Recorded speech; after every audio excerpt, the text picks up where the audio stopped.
Hey everyone, welcome to my podcast, Inside Equine Minds, where I, Caitlin Hendry, meet with various horse professionals, trainers, riders, grooms, to dive deep inside the minds of the most successful horses in various disciplines.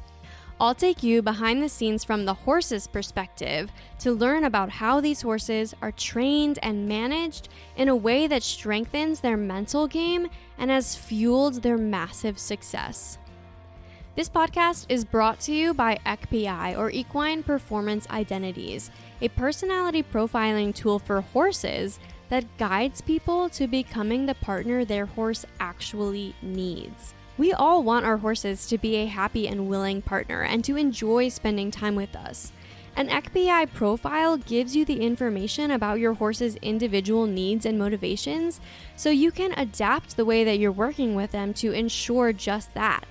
And should we decide that we're just not the best person for our horse, or circumstances lead us to having to sell or lease, EQPI is a great tool for sharing what your horse's temperament is to ensure they do get a good match with their next person. Or maybe you love your horse so much that you want more of them and you decide that you want to breed. An EQPI profile provides invaluable information about temperament, so you can really make sure you're looking at the full picture when you're choosing the best stallion or mare for your horse. On this episode and the first episode of Season 2, I have the pleasure of speaking with Potasky about her 2013 Dutch Warmblood gelding, INXS. INXS has been with Ali for about 5 years, since he was 6 years old, and after about a year or so to get to know each other, they have been hitting the ground running. In 2023, Ali rode INXS to the developing Grand Prix National Reserve Champion title, and in 2024, they had a couple huge wins. The first being at dressage at Devon, they won the Grand Prix Special, and then they wrapped the year up with a nice bow by being the Open Grand Prix champions at the US Dressage Finals. Before we chat to Ali about INXS, let's do a quick overview of INXS's EQPI personality profile. I developed this profile with Ali's inputs, of course. She went online and took the EQPI survey to give me her inputs as far as which characteristics she observes and how often. And then using those inputs, I was able to determine where INXS falls on each of the 4 spectrums that EQPI measures. These 4 spectrums are independence, which is the horse's preference to control or comply; extroversion, which is the horse's preference to interact or isolate; stability is the 3rd spectrum, which is the horse's preference for predictability or variety; and then structure is the last spectrum, which is the horse's preference for clarity or flexibility. For the first spectrum, independence, INXS is considered very low. Low independence horses are very sweet and willing and cooperative, but they lack a bit of the self-confidence that a high independence horse would have. And so they need a lot of support, a lot of encouragement, and a lot of reassurance. And they are also very conflict averse. For the extroversion spectrum, INXS is situational. So this one is just not very strong for him. So in order for us to really know how it shows up, we need to look at how this spectrum relates to the other spectrums of behavior on INXS's profile. For example, we just talked about his low independence. His independence is much lower than his extroversion. And so when we see this relationship, they do tend to be more other-oriented. The relationship is really important to them. INXS's extroversion is also a little bit higher than his low stability, which we'll talk about. But when we see this relationship, it usually means that they don't hesitate as much to approach new people or new horses. However, and this is where the nuances come in, and it's important to look at the big picture, INXS's situational extroversion is much lower than his extremely high structure. And because trust is so important for high structure horses, even though he is more relationship oriented and other oriented and eager to interact with new horses and new people, because of that high structure, there's going to be a big trust element, and he's going to be very skeptical. Even though he wants to engage and wants to build that relationship, it really needs to be earned with him. I already mentioned that INXS is considered low on the stability spectrum. Low stability horses tend to like more variety, they're faster paced, they're busier bodies, especially because his stability is lower than his extroversion, and therefore he may get bored easily. And so keeping him engaged and allowing him to have lots of different experiences is very important, and give him that opportunity for movement as well, because movement is really important for these low stability horses. I also mentioned that he is extremely high on the structure spectrum, and high structure horses really need clarity. They get expertise from knowing the right answer, and especially because he doesn't have the braveness from any high independence, because he's low independence. And so he's really going to rely on the relationship and knowing what's expected of him to gain that confidence. In addition to looking at all of the individual spectrums, in order to really get those nuances and the gray areas of a profile, we have to look at how the different spectrums relate to each other. I mentioned a number of these relationships already as far as how extroversion relates to them, but there are a couple other important ones that I want to mention for INXS. The first one, which is actually the strongest relationship, meaning that these two spectrums are the farthest apart on his profile, is the relationship between his very low independence and extremely high structure. I mentioned this a little bit with the high structure when we were going over that spectrum, because he doesn't have the braveness from the low independence. But essentially, when we see this relationship, this is a very risk-averse horse. They want to make sure they know the right answer. They likely don't like to do things that they haven't done already, or maybe are a little bit more tense or nervous in new environments. So we really have to lean on that low independence and give them lots of reassurance and ask them things that they already know how to do to meet the needs of the high structure, to really help them through these moments where there is risk involved. The last relationship I want to mention that's important for INXS is that his structure is much higher than his low stability. And when we see this relationship, these horses really like to know what the rules are. They likely want to be in a very clear routine. They want to know what that answer is, and they're very adamant about sticking with the answers that they know. They don't like when a routine is changed or if an expectation is changed on them. If you want to see INXS's ECBI profile in more detail, you can purchase it, as well as any of the other featured horses we've discussed on this podcast, on the Inside Equine Minds Patreon account.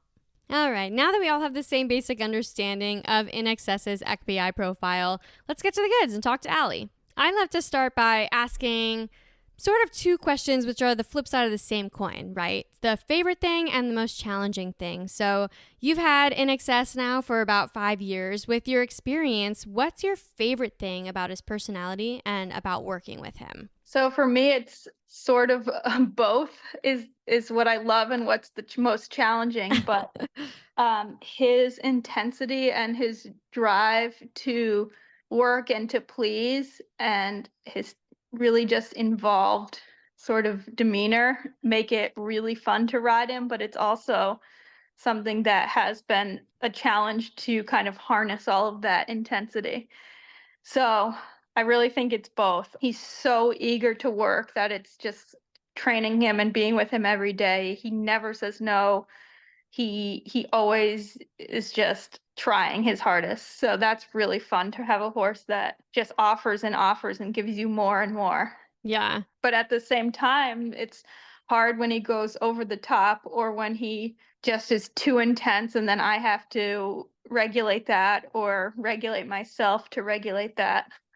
So yeah, that's the thing with those horses that I've listened to a couple of your episodes, and it seems to be a common theme with some of the dressage horses, that they are really quirky, intense characters, but that makes them really cut out for what we're doing with them and really successful. Yeah. What's interesting about INXS is he's also the low stability. And so with that low independence and the low stability, the low independence gives you that willingness and that eager to please and wanting to say yes.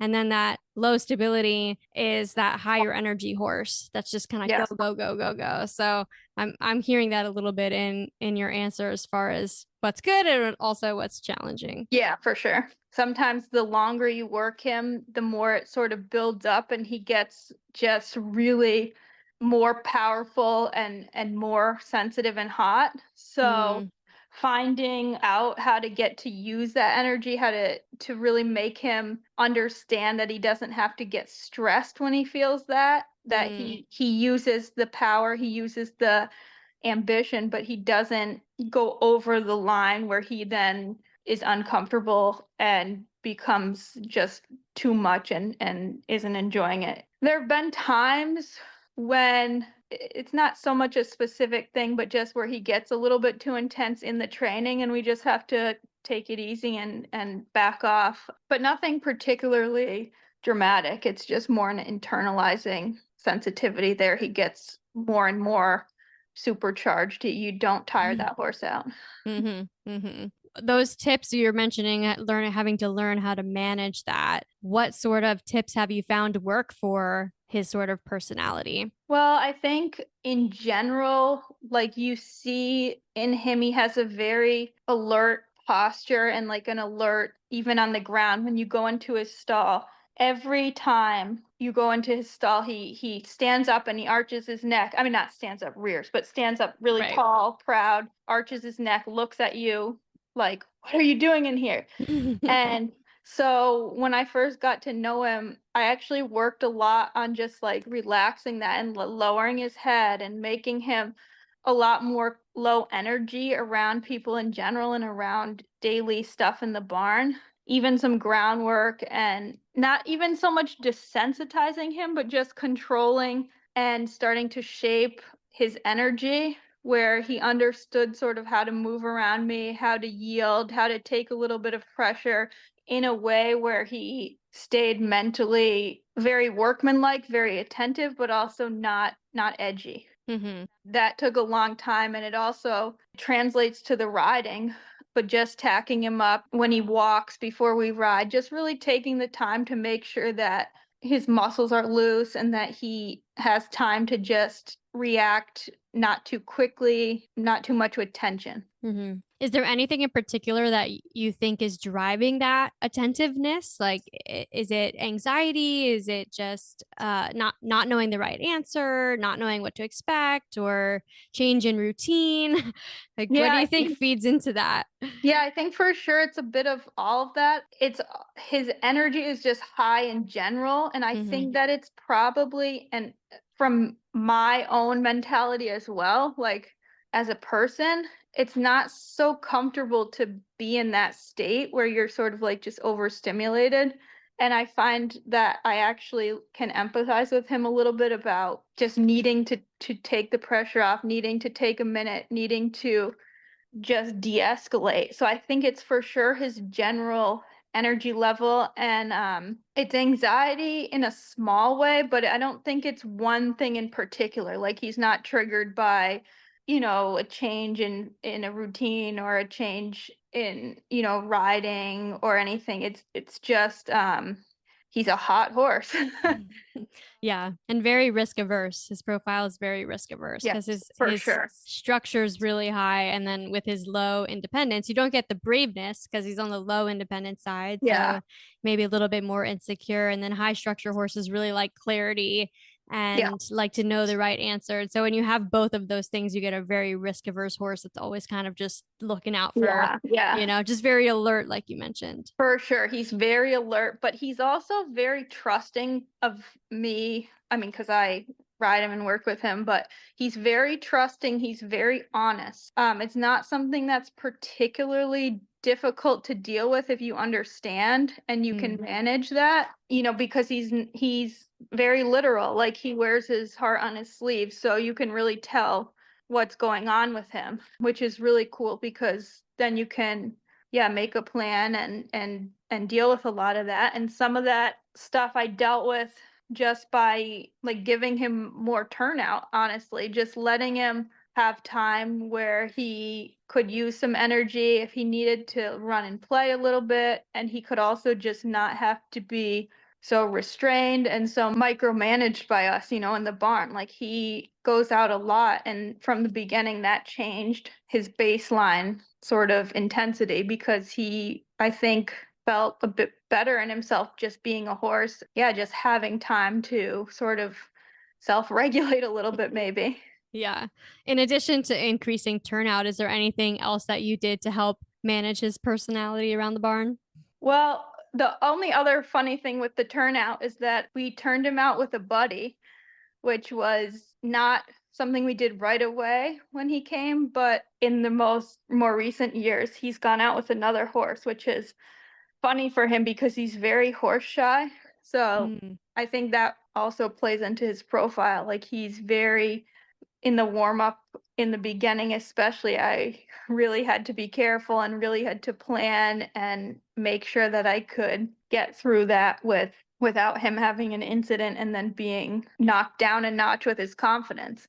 Mm. So we decided it's the horse shyness is manageable, but we decided we got a horse and that was very, very quiet and it didn't have hind shoes on. So, like, let's just try this, because my philosophy a lot of the time too is just to let them try to be as natural as they can be as being horses.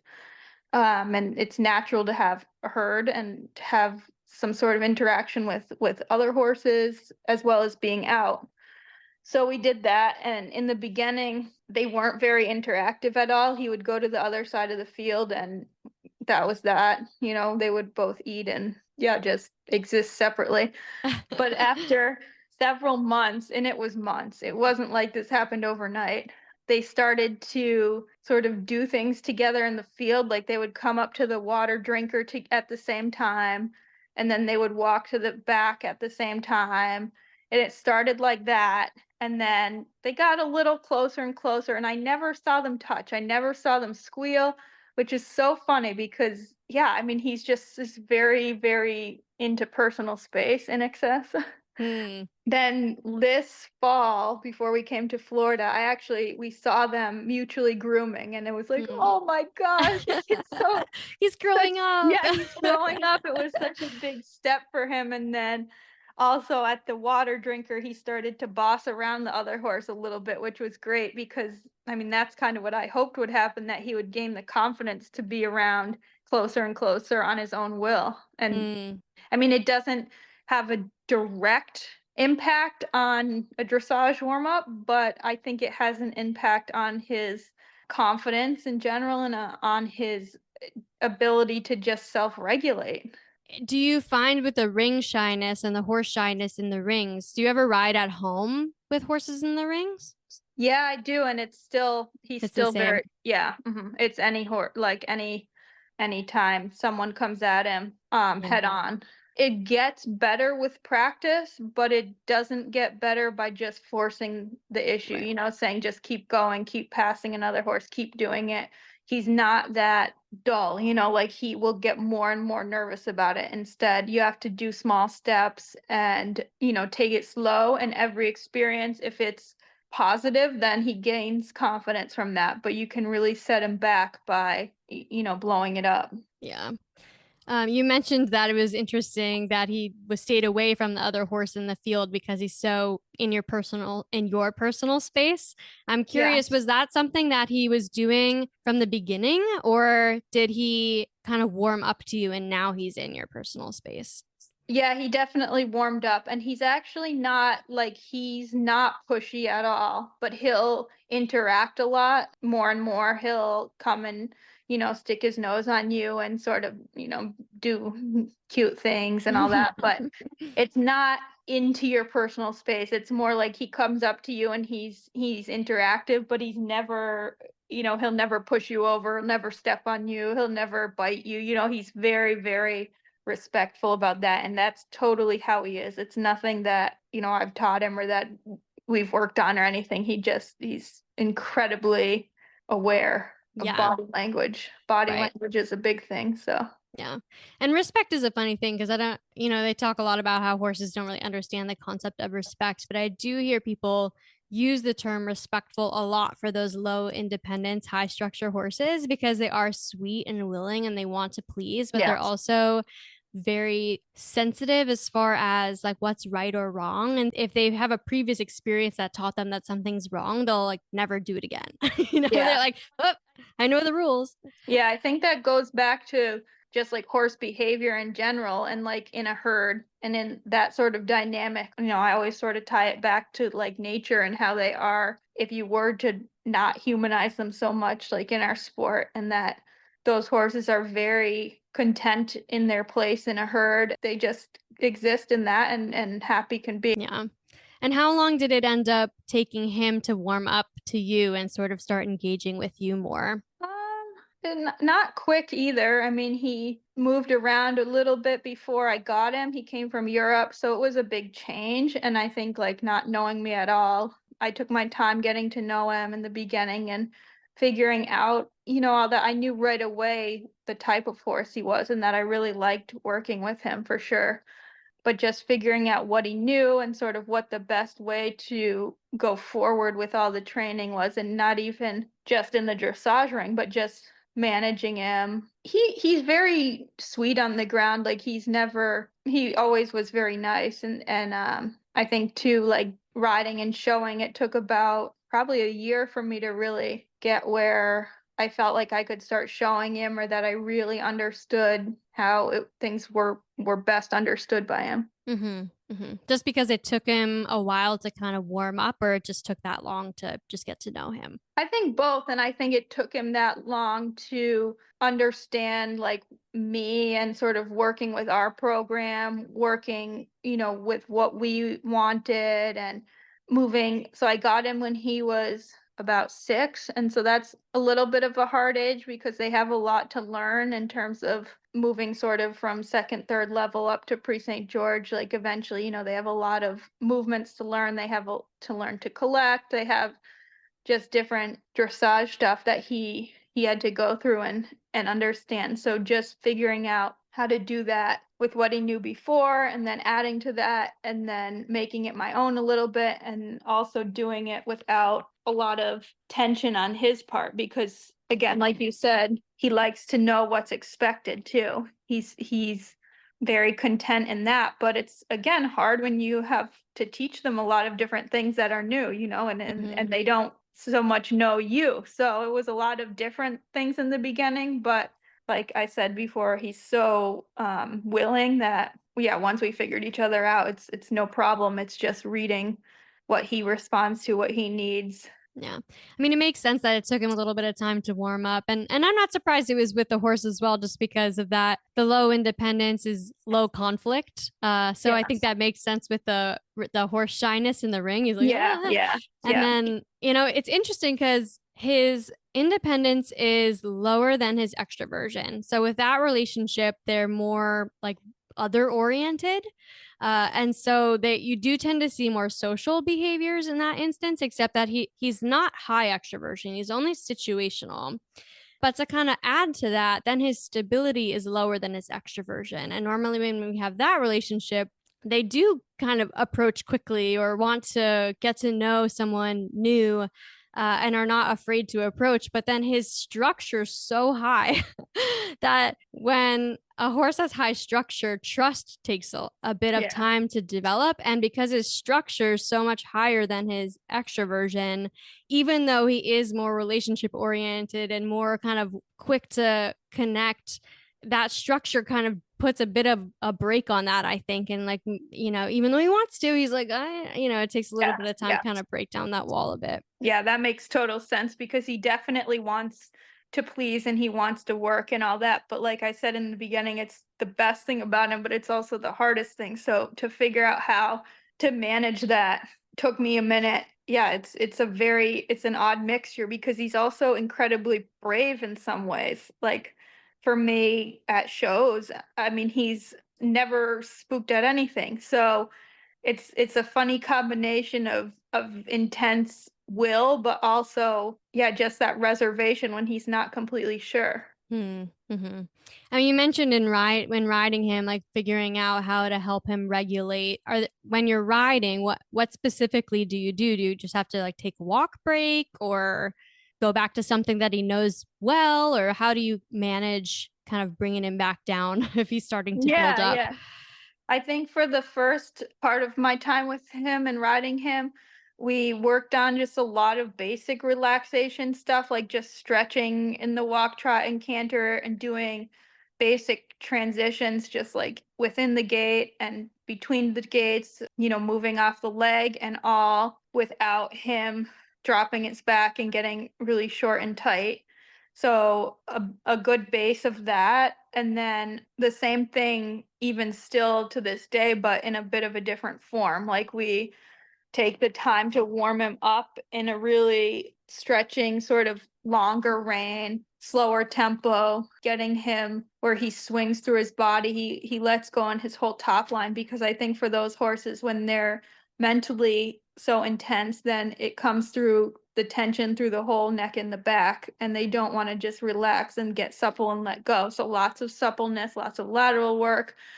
And then during the ride, and now he's Grand Prix doing more difficult exercises. He's quite trained feeling right now. So he's getting that and without so much intensity, but also taking the time at the end of the ride to stretch again, to walk a lot, walk breaks in between. And then I try to take him and do as much different things with him as I can. Like I try to walk him through the fields a lot. I try to, yeah, just I take him through the neighborhood in Florida, walk around the block, and just give him different things to sort of focus on.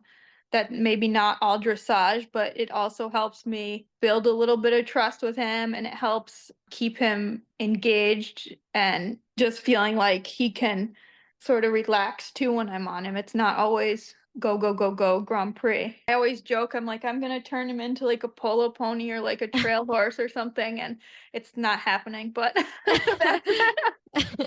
Does he like the walks around the neighborhood, or would he he prefer to stay in the ring?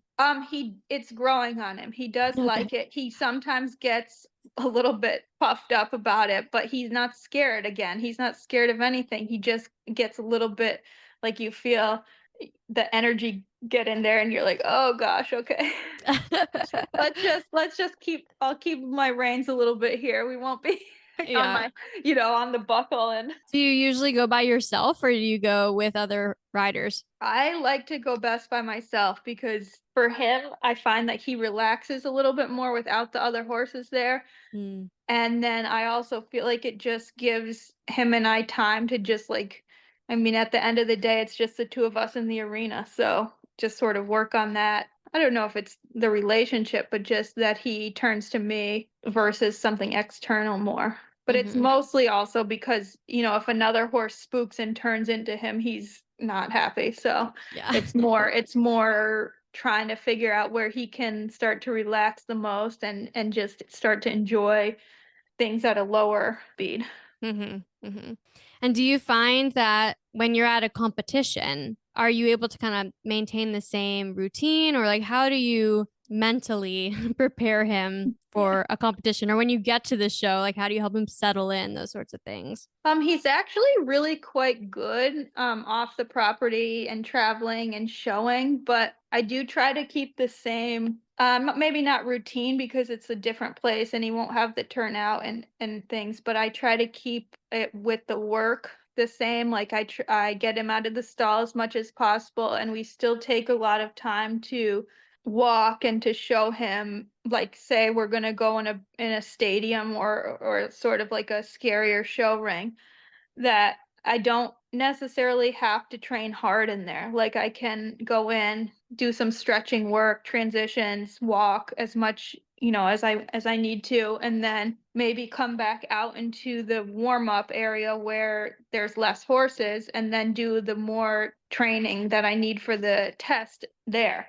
So we've done that, or we, take him out in the morning and just hack him, walk him under the saddle, and then train in the afternoon. But generally, he's quite easy. And he's, like I said, he's not spooky. So he's not a horse you have to bring into the show ring at any opportunity you have to show him the flowers, or to show him, any of that, which is awesome. He's just like all full speed ahead when you go in the ring. Yeah, he's actually a really good traveler and really good with all that. I think he he likes that time too, and he's a show boy. What do you think he likes about it? Honestly, I don't know. Like he just is such a trier and he likes I don't even think he knows he's showing off per se, but I think he likes the adventure of it. I think he likes being mentally I don't know if stimulated is the word, but mentally occupied and he has stuff to look at, stuff to do, but he doesn't go over the edge. I mean, he's very thoughtful about it. He will definitely get tuned in. I mean, he's on sometimes. I've been working on myself and like learning to like that sort of power that he gives and like that intensity instead of I think in the past I've wanted to de-escalate it a lot in the warm up and be like, it's okay and take it slower and sort of get the softness, get the control, but the more both of us learn to just like lean into that, it's actually gotten better. He is right there. I said, okay, well, if he's going to have this power and this tension, I'm just going to use it and just go with it and just enjoy, having that go in the horse and that will. I mean, he's got a serious will and ride that, stay up there with him, don't drag him back down. Hmm. So, and he's actually great with that. He tunes in, he turns on, and yeah, it's just kind of how he is. Yeah. It's an interesting balance with that high structure and the low stability because the low stability is where that like intensity comes from, that energy.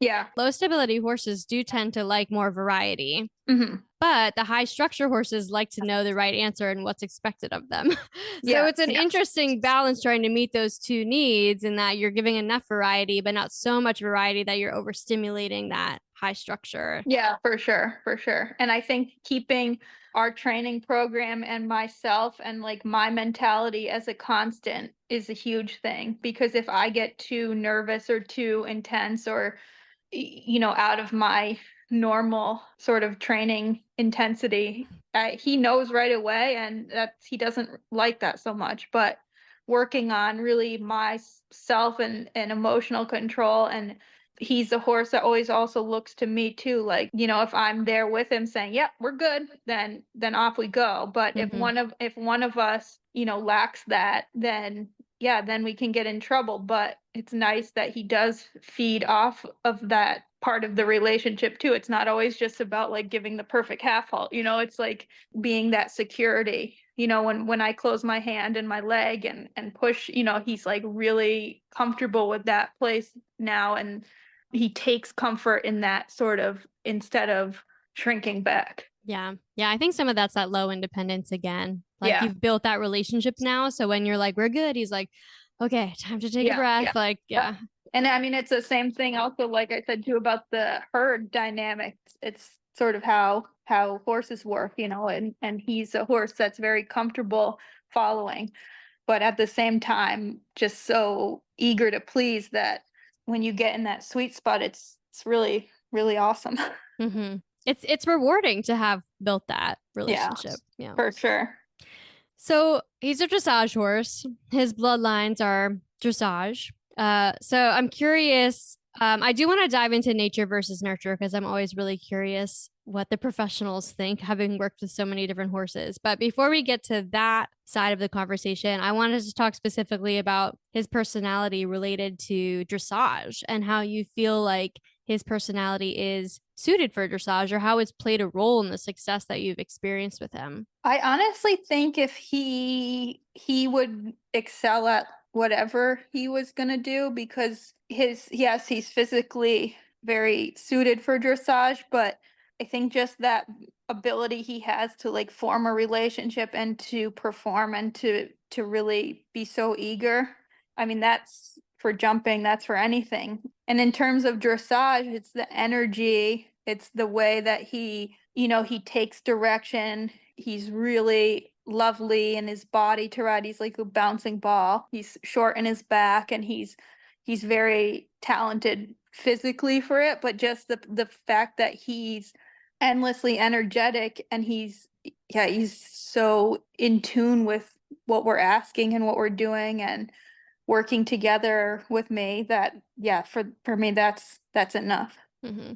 So then related to nature versus nurture, what is your opinion? Which one do you think has more influence on the development of a horse's personality? I think nature has a lot to do with it because we have a lot of horses. I work for a barn that has some sale horses, some client horses, and some young horses, all the way up through Grand Prix. But I'm the same person and same rider, riding a lot of different horses, and they're all so different.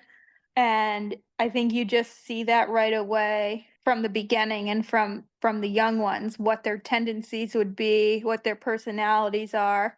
And then we just work to try to improve upon what they offer, and sort of always thinking a tick of the opposite, of what their tendency would be. Like, the slow ones, you ride them a little bit quicker, or if they want to be really long and flat, you pick them up and keep them a little shorter, or, et cetera, et Hmm. cetera. Like, so I think you always can think about improving the rideability, the connection, the performance of any horse, absolutely. But what they bring to the table, I think that's huge. And then it dictates sort of where you go with how you work with them and train them and develop them. Hmm. I love your approach to the meeting, like knowing the needs of a horse and, turning him out with a buddy and giving him more turnout.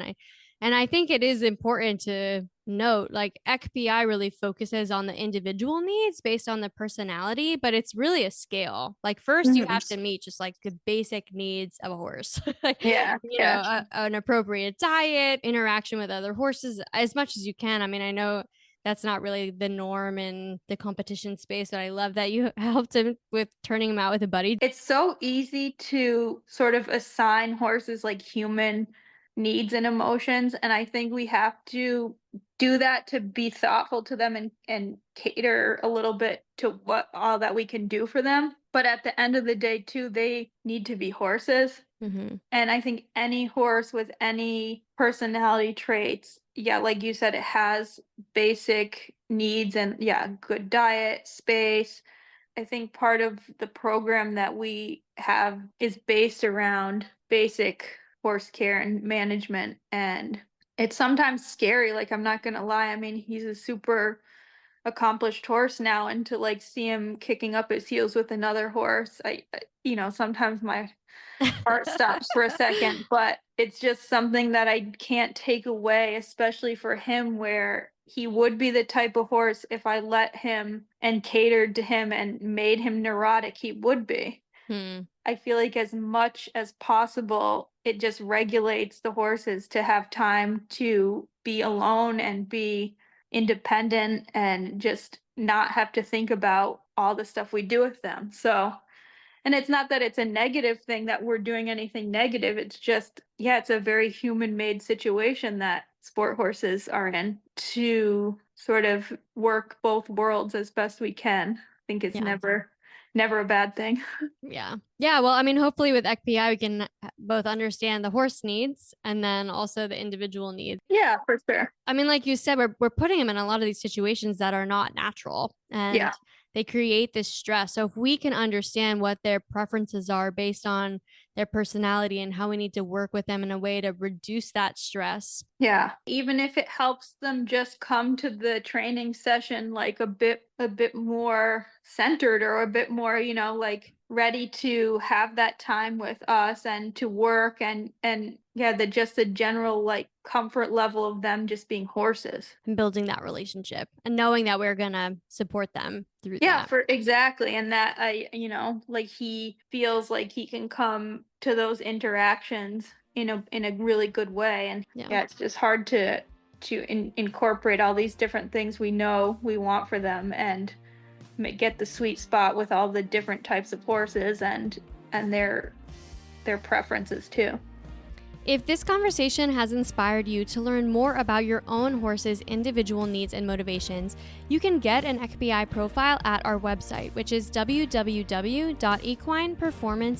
www.equineperformanceidentities.com. If you enjoyed listening to this podcast and thought the content was interesting, I would love if you could share it with anyone else who you think would feel the same. I'd also really appreciate if you could take a quick minute to give this podcast a rating on whatever podcast platform you're listening on. And if you want to make sure that you don't miss any future episodes about the top horses in hunters, jumpers, equitation, dressage, eventing, reining, cutting, there's probably more that I'm forgetting, but make sure you click that follow button too. Well, thanks for listening to me, Caitlin Hendry, and I hope you tune in to the next episode of Inside Equine Minds.